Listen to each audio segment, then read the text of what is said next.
Ladies and gentlemen, good morning and welcome. I'm delighted to have you here discussing this topic, poverty proof, how to train your brain for wealth.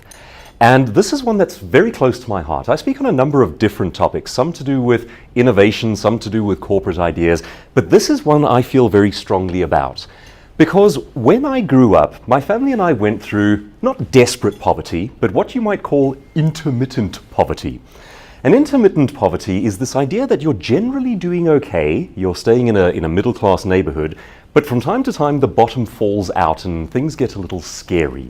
And it's little things that give you away when you're going to a school in a moderately wealthy area, but you are the odd one out. For example, when you start, the end of your blazer is down here somewhere, and that's day one at school, and a couple of years later your blazer is up here because it's the same blazer and you've had to make it last.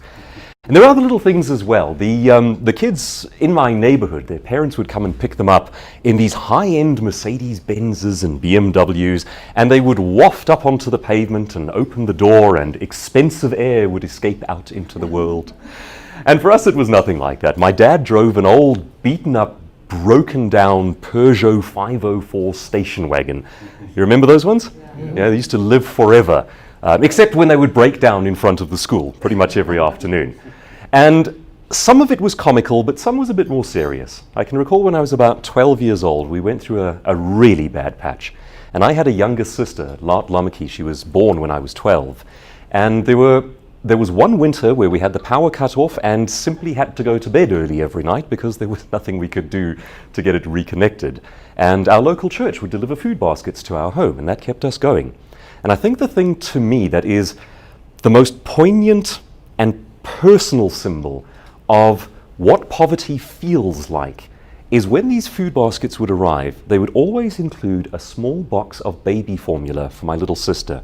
And I can remember being 12 years old and looking at that little box of formula for my infant sister with this bizarre mix of emotions. On the one hand, you are very grateful that someone is helping your family, and on the other hand, you are tremendously embarrassed that anyone has to. And that for me was the genesis of thinking about wealth. And I've now spent some 30 years since then trying to untangle this mess of ideas and ideologies and systems of thinking that are our world of wealth, and where we go wrong, where we go right, what works and what doesn't. And I have to admit to you, I'm a little terrified this morning. We have an esteemed economist in the room, marking and checking my every word. But we had a chat earlier on, and I think we are of a similar mind in terms of how we view the world of wealth. And I'd love to chat with you again afterwards. So thank you very much for being here. I'm actually very honored. Do you remember, early on in school, perhaps grade 3, or if you're my age or older, you might have called it standard 1, when you were learning English, the teacher would go to the front of the room and we would do these sort of comparative words, and she would say something like long, and the class would then say long, longer, longest. Do you remember doing that? And then she'd say strong, and we'd all say strong, stronger, strongest. And then she'd get a wicked glint in her eye. And we didn't know what was coming because this is the first time we'd experienced this. But then she would say dead. And the whole class would confidently say, dead, deader, deadest. And then there'd be 5 seconds of pause while everyone goes, huh? And then some smart kid from the back of the room goes, no, you can't do that. And it all falls apart. And we learn our lesson. And what we're seeing here is there are 2 things wrong with that progression. It is grammatically incorrect. You can't say dead, deader, deadest. It is also logically incorrect. You can't be deader than dead. You are either dead or you are not dead. There are no levels of dead, deader, deadest. However, today we are going to play a mischievous little trick with logic. I'm going to ask you to entertain this idea. I think we can be grammatically incorrect, but logically correct. Today we are looking at ideas that I believe are wrong, wronger, and wrongest. And that's what we're after. And this for me has been a journey of trying to unravel these thoughts and ideologies and looking at how the world works. I am fundamentally interested in one thing. How do you help people? How do you lift people out of poverty? How do you make sure that people don't go to bed at night worrying about that image of a small box of baby formula? Because that's personal, it's hurtful, and it's scary. And there are solutions to these problems. What are they? What are the solutions we're being told that are not correct? And what kind of damage are they doing? Let's just take one example off the top of my head of a wrong, wronger, wrongest idea. Complete this phrase for me. And I'm not asking you whether you agree with it. I just want to know if you've heard it before. The rich are getting richer and the poor are getting poorer. True or false? False. Okay, utterly false. That one is not just wrong, it is wronger. Now, there's an implication that the poor are getting poorer because the rich are getting richer. And that one is the wrongest of all. So let's disprove two ideas that I think are at the heart of this problem with wealth and our thought process around it. The first one is what we call the zero-sum game, or we might call it the finite pool fallacy. And it basically goes like this. Here's the simple version. There is an amount of money in the world. We're looking at it. It's like a big pool of money. And our job is to take this pool of money and make sure everyone gets enough of it. There are several things wrong with that kind of thinking. The first and most obvious question is, where did the pool of money come from? How was it generated in the first place? Now, the idea that if you give more to one, there is less for another, here's how we utterly demolish that idea and why it isn't true. What's actually happening at the moment in terms of global wealth is the rich are getting richer at an astronomical pace. We have never seen wealth like this in the history of humanity before. But the poor are also getting richer. They are just getting richer at a slower pace. So if you had to put it onto a chart, you'd have the rich doing this, and you'd have the poor doing this. But they're both going up. If wealth was a finite, limited pool, that simply couldn't happen. If the rich were getting richer and taking from the rest, then the poor would have to be getting poorer. But it's not what's happening. In fact, over the last 10 years, we have seen what I think is an underappreciated miracle for our species. We have lifted 1 billion people out of poverty in the last 10 years. 2010 to 2020 was the most prosperous period our species has ever seen. That's phenomenal. Now, the problem is it's not happening everywhere. In South Africa, for example, we are bucking that trend. Why? What's going wrong? What is stopping us from enjoying this unheard of prosperity that is the case around the world? And maybe an even more interesting question is, why is no one talking about how good things are? Tune into any mainstream media and you're going to hear about how awful things are. They have never been better for us. So there's something fascinating going on here in this disconnect between the public discourse, the kind of fear-mongering that we're surrounded with and inundated with, versus what's actually happening, which is really, really good. And it's not just the wealth. There are other metrics as well. Did you know that infant mortality is the lowest it has ever been? In 1800, it was something like 40% of kids didn't make it through their first year of life. 40%, that's just about half. We are now at the point where we are measuring a fraction, not 1%, a fraction of 1%. Our living standards are up, our health is up, our longevity is up. We are better fed than we have ever been before. We had all of these predictions over the course of the last century about how by 1970, when there are 4 billion of us, we're going to have eaten the planet into extinction. There are now going on 8 billion of us, and we are better fed than we have ever been. That's worth celebrating. There's something good happening here. So we're facing this tale of two narratives. And this is what fascinated me when I started writing this book, Poverty Proof. This is my second one on wealth. And I did a very quick internet search for solutions to poverty. And what I was fascinated to find was the first couple of pages all referenced expanding government and welfare programs. If we can just do more welfare, we'll solve poverty. If we can just have more social programs, more big government, if we can just take the pool and divide it up more. And you look for the things that say, well, how do we generate more pool for people? And you'll have a hard time finding them. And yet that's what actually works. So let's address the simple question underlying those ideas, the websites that we see, the ones that say, grow the social programs. Does it help to give people more money? Just give them more money, do you solve poverty? It's a good question. What do you reckon? Okay, why not? And the answer to that is actually quite interesting. You've probably heard the idea that when we conduct studies on lottery winners, how regularly they go from being mega wealthy right back to being poor within a year or two. It is so regular that it's pretty much a predictable thing. These are people who were given a large pile of money, and for some reason it didn't stick, it didn't stay. So that's one version of the experiment. Another version of the experiment happened over the course of the last few hundred years while Europe was expanding into the world and trying its little empire building stunts. And one of them that became the leading empire, sort of 16th, 17th century, was Spain. Now, Spain had an interesting, what we might call, business model. It was very simple. They went to the other side of the world, they took gold, and they brought it back to their nation. They also didn't have a particularly entrepreneurial culture. At the time in Spain, your average family would tend to be serfs working for a feudal lord, half a step up above essentially slaves. And at the same time in Britain, there was a vastly different culture. They used to insult the culture in Britain by saying, a nation of shopkeepers. That was actually seen as an insult. These people work. They don't have people doing the work for them. Spanish culture was very proud. We sent our galleons off, we brought our gold back, and we lived lives of leisure. The degree to which you had to work was the degree to which you were a failure in life. Now again, by contrast, here comes Britain, where they say, develop pride in your work, develop a work ethic. And they were a nation of tanners and shopkeepers and brewers and farmers and on and on and on.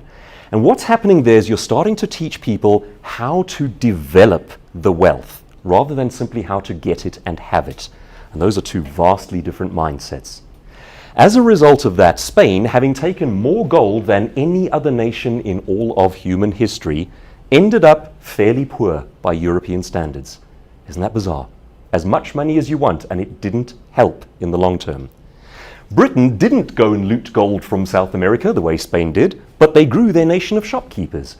And as a result of that, they grew human capital, the ability to grow more money, to increase the value, and that made the world of difference.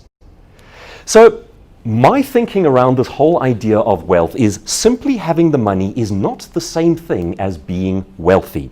Being wealthy is knowing how to generate the money, how to create the value in the first place.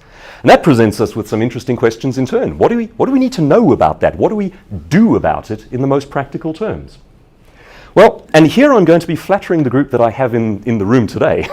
But I wrote this book a year ago, so this is simply a coincidence. I asked the question, who's gone from poverty to wealth and how did they do it? And I found one demographic that was especially interesting, and that was Jewish immigrants into America. Now, all through recorded history, Jewish groups around the world have been the wealthiest people in any nation. There are fascinating reasons for that. When they immigrated into the United States, however, that particular group was unusually poor. And here's why. They came mostly from Russia that had just gone through a failed industrial revolution and had very kind, very expensive social policies in which they were going to take care of the poor, the results of which were quite disastrous. They also came from nations like Poland, where they were especially targeted and persecuted as a group. So, the average Jewish immigrant into the United States at around the same time that Jack and Rose were boarding the Titanic had an average of $9 to their name in the universe. Of the immigrant groups going into the United States, they were the poorest immigrant group.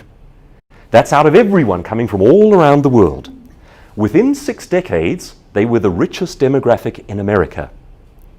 Now, I want you to just understand that one for a second. Not they were the richest demographic out of the immigrant groups. No. In the richest nation in the world, this group that was the poorest incoming group became the richest demographic in 6 decades. What on earth happened there, and what can we learn from it?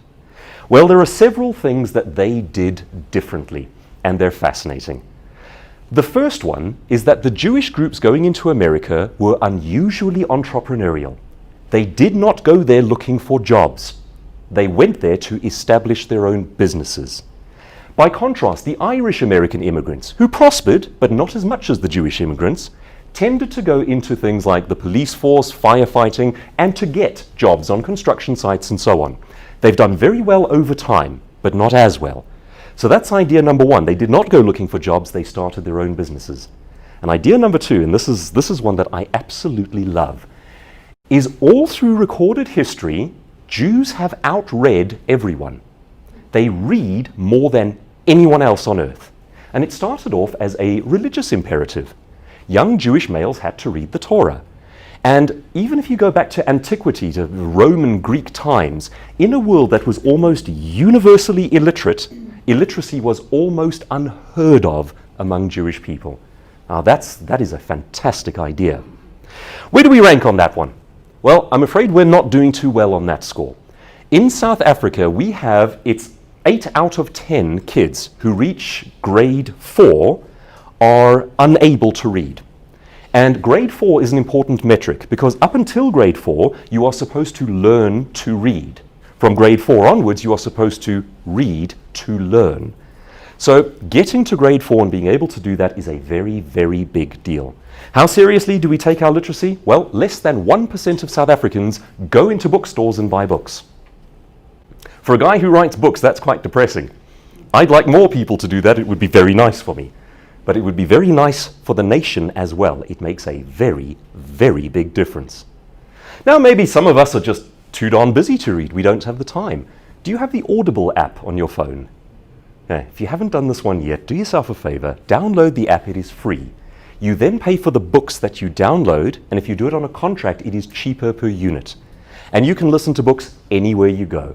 In the bath, on the treadmill at gym, while you're driving through traffic, particularly uninteresting love-making sessions, whatever the case might be. And you can vastly increase your intake of ideas and literature, and that is one of the biggest differentiators. So, one of the other things at play here in this demographic group doing so well is the human value systems. There is a group called the Brookings Institute in the US. And they've asked the same question that I'm asking. They said, what do people need to do to get out of poverty? And they have a top 2. And their top 2 answers are mind-blowingly simple, yet unfortunately politically incorrect. And therefore they are not spoken about in popular discourse. You're never going to hear them on the news. It doesn't sound great. Idea number 1, what is the number 1 thing you can do to get out of poverty? Have a good work ethic. Work hard. That's it. It's fairly boring, it's fairly straightforward, and it doesn't make victims out of people, so it doesn't sound cool in news headlines. And number 2, and this one is even less politically correct, don't have kids out of wedlock. You can't say that! But what if it works? What if that information is important? What if it is life-changing to people? Well, it sounds very unkind. Okay, so we're going to allow poverty because we don't want to be unkind. What kind of BS is that?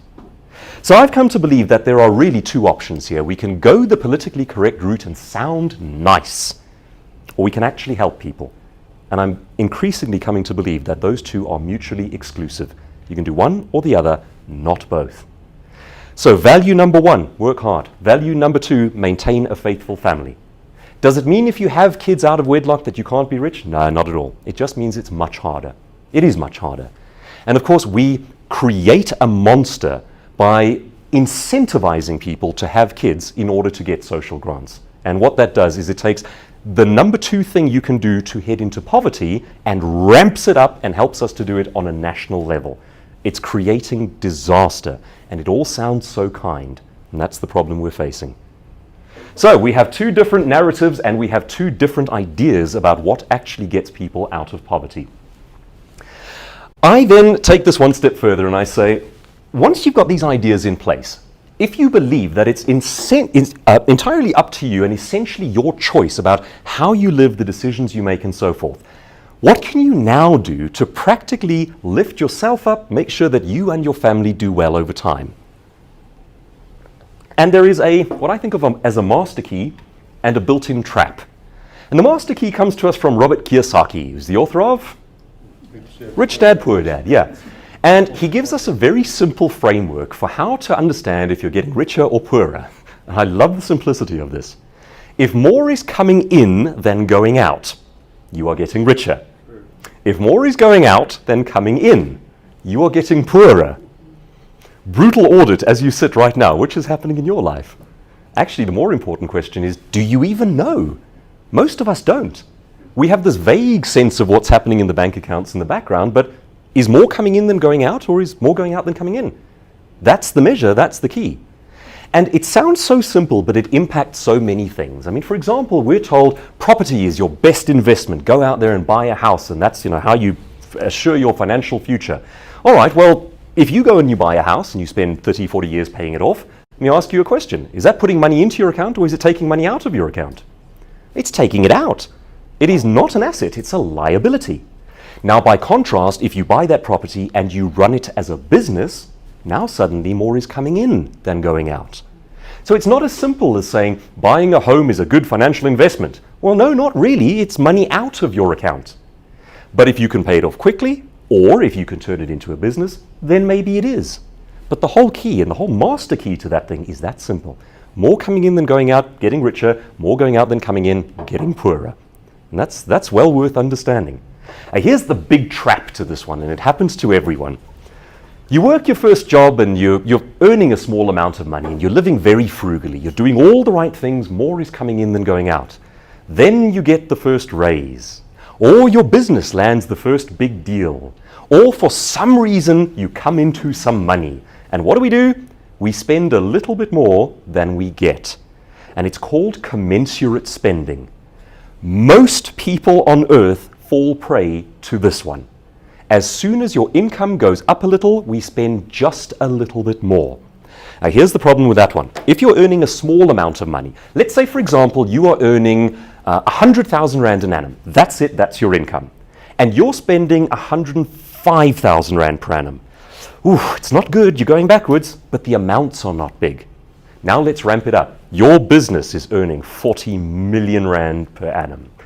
You're spending 45 million Rand per annum. You have created a 5 million Rand per annum poverty-generating machine. This commensurate spending trap is a very, very big deal. So getting our heads around that idea is both simple but difficult to do. More coming in than going out, getting richer. More going out than coming in, getting poorer. Then in the book I say, once you've got your head around that one, there are some choices that you can make that change things for you. There's a wonderful story that I quote from Warren Ingram, who is a personal financial planner. And he tells this true story of a young lady, 26 years old, and based on her first job, by the age of 26, she has 1 million Rand in her account.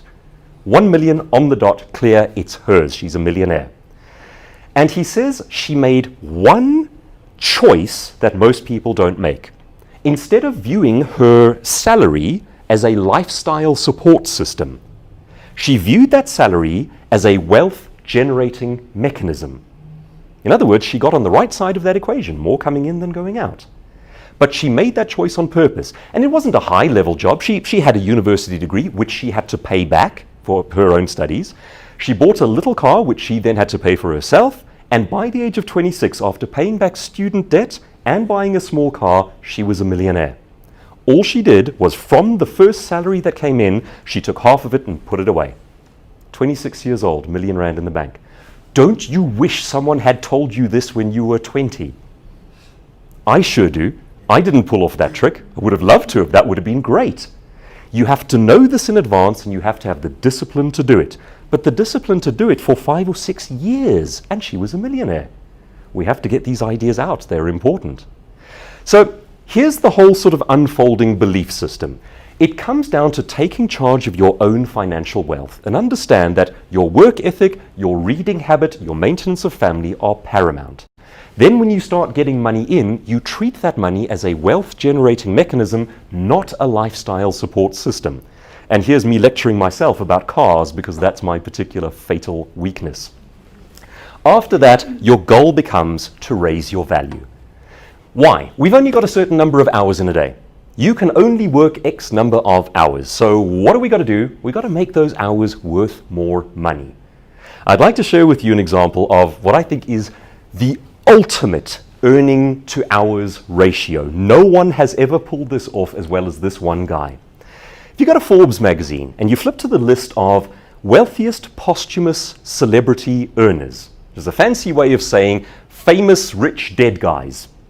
At numbers 1 and 2, you're going to get names that you probably expect from the entertainment world. Can you guess them? What do you reckon? Elvis Presley, yes. Every year he's at either 1 or 2. What's the other one? Michael Jackson, yes. Okay, so every single year, Michael Jackson and Elvis Presley kind of change places for 1 and 2. Who's number 3? It is not a member of the Beatles. They come in later on in the list. It's a guy by the name of Charles M. Schulz. He is the cartoonist who drew Peanuts. Now let me run you through his working day, bearing in mind this guy qualifies as the 3rd wealthiest posthumous celebrity. Here's what he did. In the morning his alarm would go off and he'd make a cup of coffee. He would sit down and eat a donut while he answered his mail. Then he'd spend 1 hour drawing a comic strip. We're done, that's it. That was his day. And he did that for 50 years. So how did he become so rich? Well, it wasn't about the amount of time he worked, it's about how many times he sold the end result. So you draw your little 3-panel comic strip and you send it off to 20,000 newspapers around the world. And each one of those newspapers pays you a small amount to publish your comic strip, and they do it every single day of the week. Then on the weekends you draw the larger comic strip and that goes into the Sunday papers, and 10,000 newspapers around the world each pay you a small amount. Then we get to the end of the year and we take all of those comic strips drawn in that year, bind them together and turn them into a book. And 20,000 bookstores around the world all sell copies of that book, and every one pays you a small amount of money. You do that for 50 years and you add things like the television shows, the merchandise and so on, and you have a guy who out-earned 2 members of the Beatles. That is remarkable. 1 hour of work every day. So I give you that as the extreme example of this, of raising your value. But that's the principle of the thing. We're saying there are only so many hours. How do you be worth more per hour? There are other answers to that question as well. And in the book I list, I think, about 15 of them. I'll share 3 or 4 of them with you this morning. The one we most often think about is education. And that's not a bad way to go, but sometimes it's worth actually working out whether the amount you're spending in terms of time and money is going to be worth it in the long run. An MBA, for example, is renowned for being a home wrecker. It takes a great toll on you. It might not be worth it. If you're planning on starting your own business, so let's say, for example, you want to become a cartoonist, you're going to dedicate 4 years of that to art school. You then have to work out, how much would I have earned if I'd had 4 years worth of growing the business instead? And it's not to say that you shouldn't get a varsity degree. I have one. I'm not sure it's made much of a difference to me financially, but I do have one. The question really is it worth it in my context? And sometimes the answer is no. Now, raising your education is not necessarily the same thing as getting a university degree. You can become educated in anything. The ubiquitous plumber often out-earns most of us today, and that's education, but it's not a university degree. So there are different ways of doing this. Education, yes. University degree, maybe. Maybe, if it's right for you. That's one way of raising your value. The other way of raising your value is to play the corporate promotions game and to do it on purpose. So in other words, to work your way up the ladder and do so by design rather than waiting for it to happen by default. Now, if you are looking to get promoted at work, what's the number one thing you can do? Do you currently know? I find this fascinating because most people work a corporate job and presumably the goal is to do well. And yet, so few people think about how to do well in terms of getting promoted. Forbes magazine answered this question. They said, based on their worldwide research, the number one thing you can do to get promoted more often and more quickly is to learn public speaking skills. Who here enjoys speaking in public? Okay. Absolutely no one. And that bears out anywhere around the world. You know, when they do surveys and they ask people, what is your number one fear? Death typically comes second. Public speaking tops the list. And what that teaches us is that at your average funeral, most people would rather be the guy in the box than the one delivering the eulogy. We have a massive fear of public speaking. And yet, if you do it and others don't, it helps you to get promoted. So there is a practical way of raising your value and getting ahead in the workplace. So it's very often the case, if you're trying to get promoted, that it's the soft skills, the human skills, the leadership, the volunteering, the initiative that is actually the way that you want to go. And quite often you'll find people who are highly technically qualified saying, why did that lady, why did that guy get promoted ahead of me? The answer is because he stood up and led the meeting, and that matters. That is a qualification, it's a form of value. So that's another way that you can do it. Now, my favorite way of raising your value is what I talk about as a full-blown topic, and I have a couple of books on it, what I call expert positioning, which is becoming the top name in an industry on purpose. How do you become the Branson of business, the Clarkson of cars, the Nigella Lawson of food, the Oprah of TV, the Arnold Schwarzenegger of bodybuilding? How do you do that by design? And there are simple, powerful things you can do to make that happen on purpose. Basically, you've got to be seen in public often, being both informative and entertaining. You take your knowledge, you take your personality, and you take it on a roadshow and show it to the world. Then you monetize it via things like public speaking, via things like training, coaching, writing books, creating online seminars, and so on and so forth. And the degree to which you are seen as the top leading name in that industry is the degree to which you prosper. And what I find fascinating about that is it changes so many of the working dynamics. When you are seen as an expert, you earn exponentially more. You find that the business and the deals come to you rather than you having to go to them. And you find that they build things around you. You're not wondering whether you'll get to speak at the big investment seminar. They're going, when are you free? And we'll plan the seminar around you. It changes things. It also opens doors.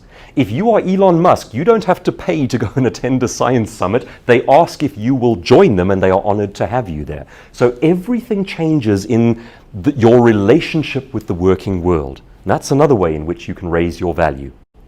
Perhaps the most obvious one of all is just simply selling many things. And this is how the Rockefellers of the world became disproportionately wealthy. They sold lots of things to lots of people.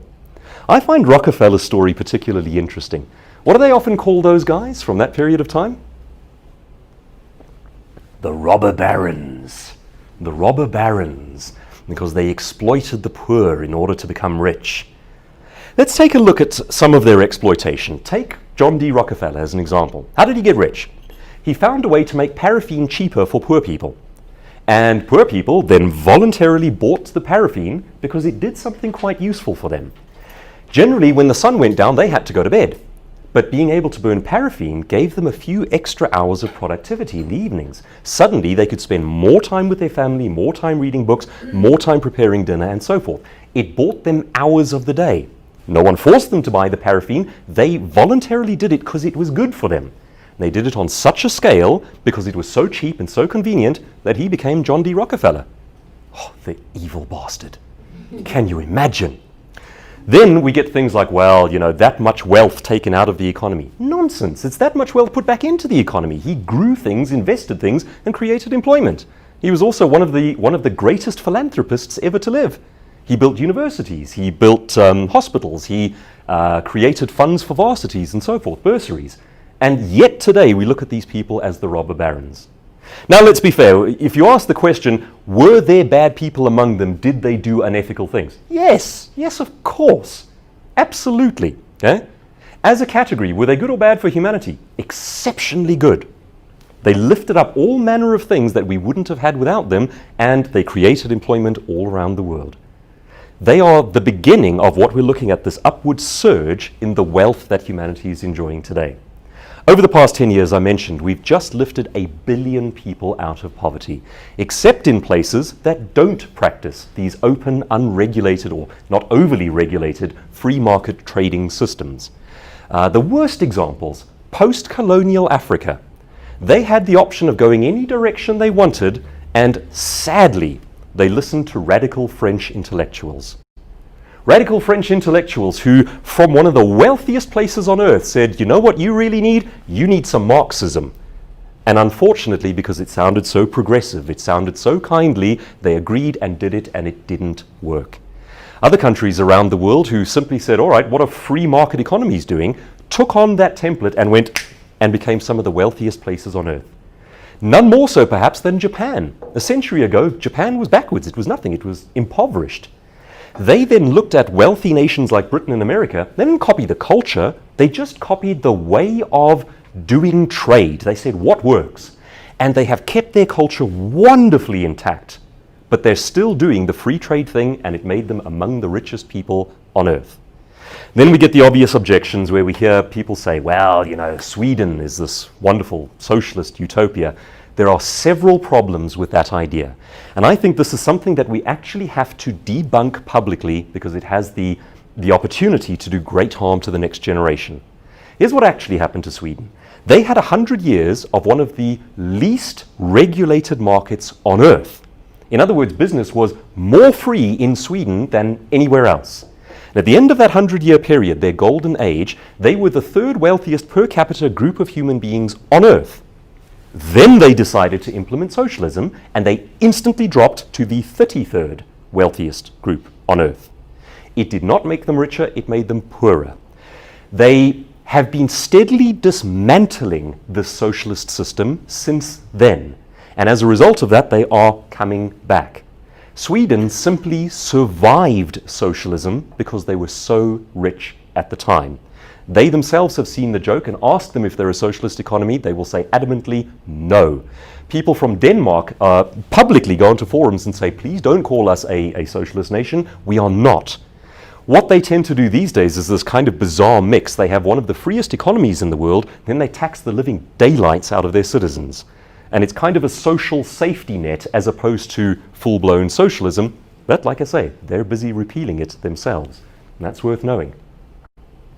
So, becoming wealthy then, raising your value, is ultimately about free trade and owning the sale. It's about raising good quality families who work hard, read well, maintain faithful families, and work at raising their value. How do you know if you are getting it right in terms of becoming your own boss? Well, it's actually possible to get it wrong. Well, let's say, for example, your passion is cooking food. You are a chef, you are brilliant at what you do. You go, I'm going to be a business owner. So you start up a wonderful new restaurant. And then you wander into the kitchen and you start cooking meals as a chef in your own restaurant. You haven't created a business. You have created a job for yourself. It's very different. So how do you know if you're getting this one right? Well, it comes down to this one idea. Do you own the benefit of the sale? Every business sells something. And at the point where it sells, do you benefit from that or not? If the answer is no, if you're getting a salary, then you don't have a business. If the answer is yes, the more things we sell, the wealthier I get, then you are a business owner. And that's quite a key difference. A different way of looking at things. It doesn't mean that you have to do the selling yourself. It simply means that you personally benefit every time you sell. So how do we spare the next generation from some of these issues? I am increasingly fascinated by this idea of debunking what doesn't work and trying to teach what does. And it's an uphill battle because what works doesn't sound nice. It doesn't sound kind. It is not politically correct. It's so much easier to say welfare, welfare aid, and so forth, and to vilify the rich. It's easy to do that, very easy. But unfortunately, it does damage to the next generation. I got a little 2-year-old, he turns 3 in a week's time. If you want to see the pictures, follow me on Facebook. I'm shameless, I post them all the time. And I worry when I see articles shared around the world like the evils of capitalism and how we need to dismantle the system in order to save the earth. I think, what kind of a world is he going to live in if that works? If that works, he's in trouble. He's in serious trouble. He's facing massive totalitarian tyranny because you have to have a government controlling everything, and he's facing potential poverty that he doesn't need to. Now this matters to me. I'm emotionally invested in this one. And I reckon it boils down to what I call a tale of two Thomases. Now, our economist in the room will know these Thomases. I think there is a good side to the force and there is a dark side of the force. Let's start with the dark side of the force. Do you know who we're looking at there? That is Thomas Piketty.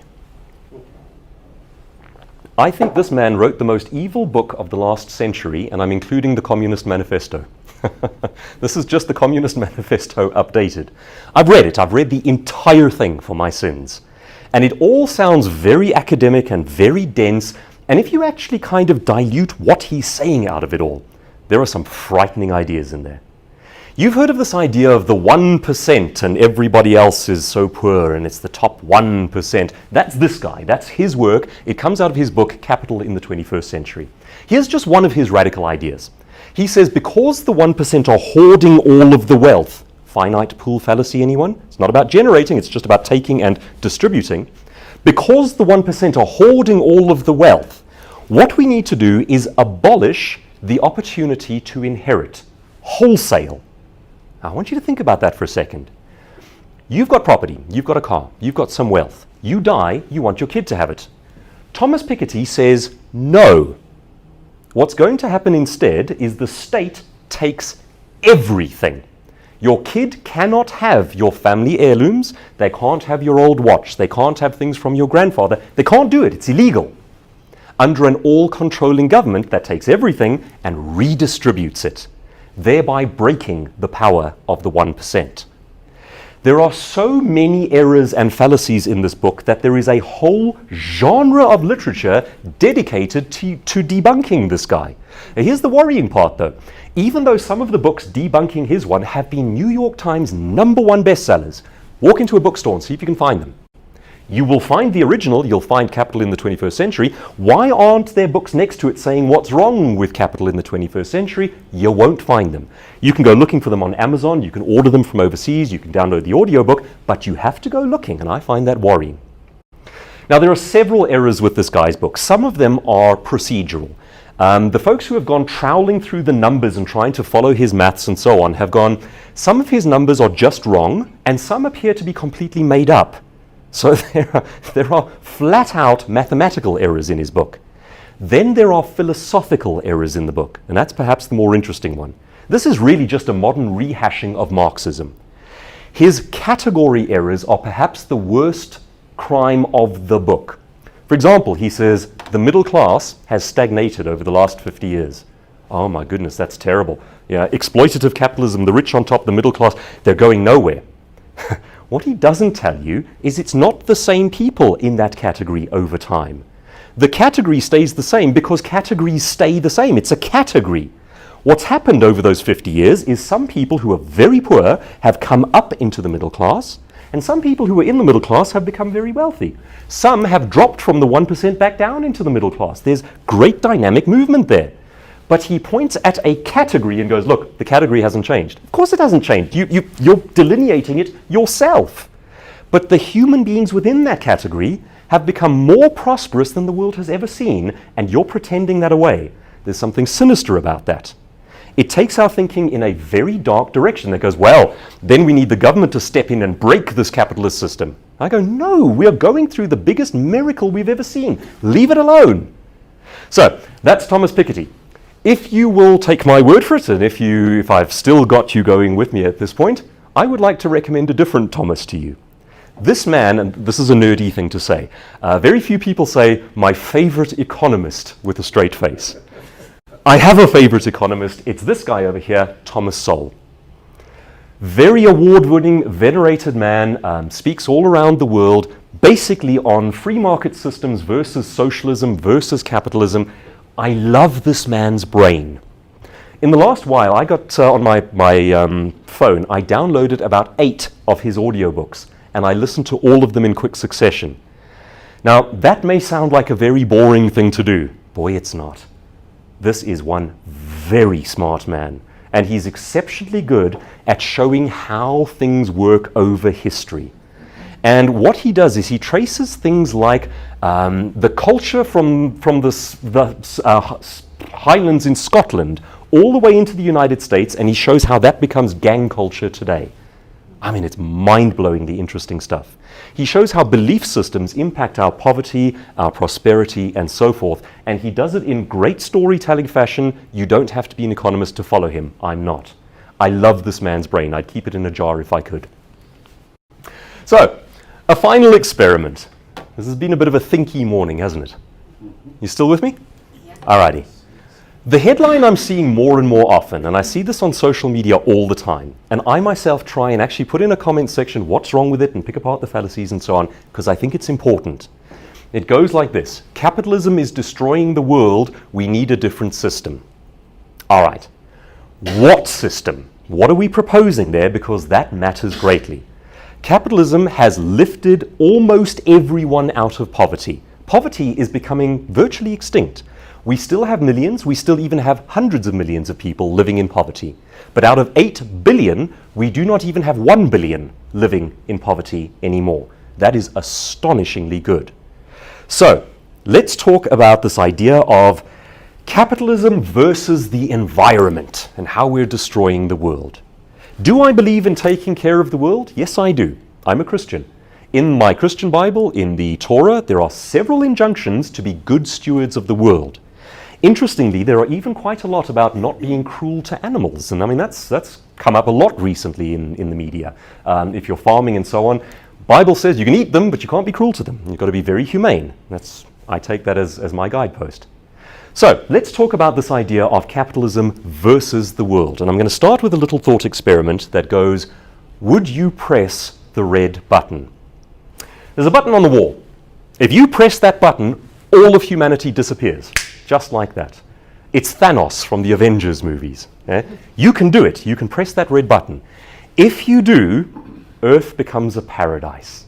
It becomes a garden. All the animals roam free. No more human beings destroying the environment. Would you do it? Would you press the red button? No. Okay. I'm glad to hear that.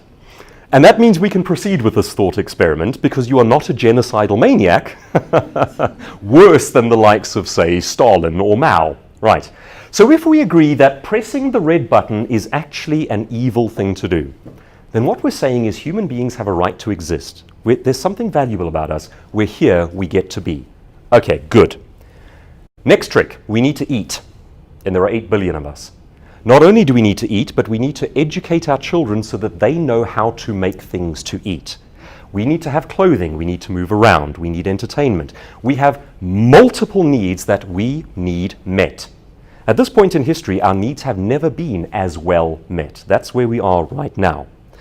So there are 3 basic ways you can meet those needs, and there are 3 ways only. The first is a barter system.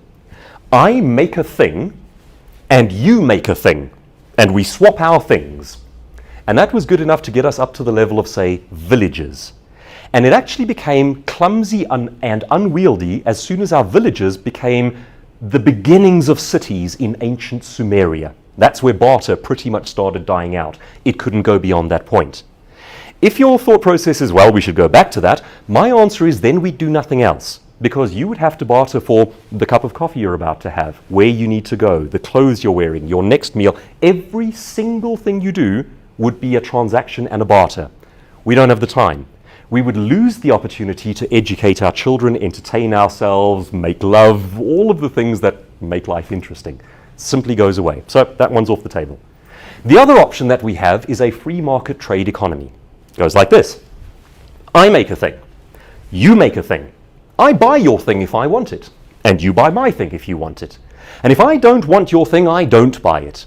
And if I look at your thing and I want it, but it's too expensive, I find someone else who does it a bit cheaper. If I buy the cheap one and I go, but this is not as nice, then I pay more for the more expensive one, and so on and so forth. And that's free market capitalism. We almost make the mistake of thinking that it's a system. It's not, it's just freedom. It's all it is.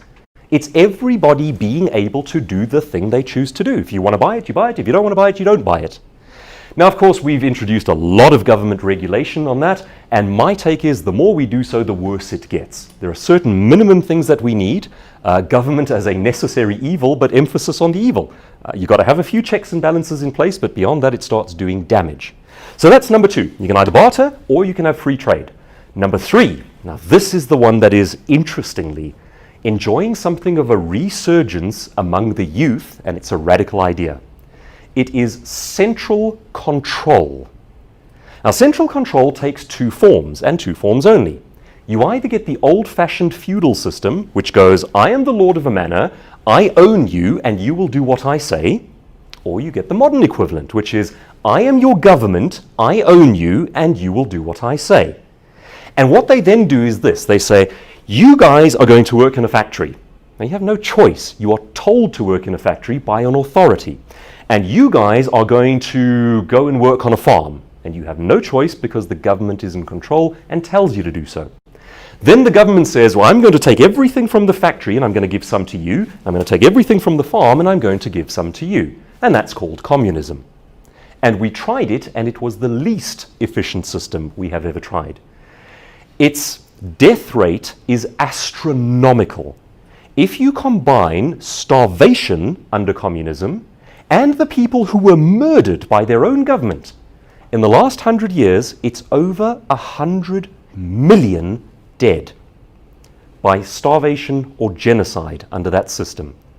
Yet that's what people are increasingly proposing. Strong central government tyranny telling us what to do. Get rid of capitalism because, oh, evil exploitative capitalism. We need a better system. You've only got 3 options. Now, the good news is free market capitalism, while it does do damage to the environment, is doing less so over time. We're getting better at this. In fact, over the last 10 years, our efficiency numbers and metrics have been off the charts. Last 10 years, we've lifted 1 billion people out of poverty. Last 10 years, our mortality rates have gone down. Our needs are met more than they have ever been before. Did you know even our CO2 emissions are going down? Except in strong, centrally planned communist economies like China, where they're going up. So when you see a headline that says capitalism is evil, we need to dismantle it in order to save the world, the exact opposite is true. The reason for that is that our system, our free market system, tends toward greater efficiency. 50 years ago, if you wanted a camera and a calculator and a telephone, these were all separate devices. Now you can have them all together, put them in your pocket, and off you go. You've even got a little navigation system in your pocket. It's tending toward efficiency, not toward waste. We're getting better at it. So, if you don't want to press the red button, if you are not a genocidal maniac, and if you care about the planet, this is the best way forward. Is it perfect yet? Are we there yet? No. Is it heading in the right direction? Yes, in a hurry, and getting exponentially better over time. And this is good news, and we need to be sharing it because it's not the common dialogue. So, those are some thoughts on differences in thinking between people who get stuck on trajectories that go up or down. It's in our hands to a greater extent than it is in the government's hands. I'm thoroughly convinced that the degree to which we think it is a government-solvable problem is the degree to which we head downhill into poverty. The top 2 metrics for heading upward: work ethic, faithful maintenance of a family. After that, raise your value, and if you can become the boss of your own business, that's the ideal way to go. May you be richly blessed as you train your brain for wealth and become poverty-proof. Thank you.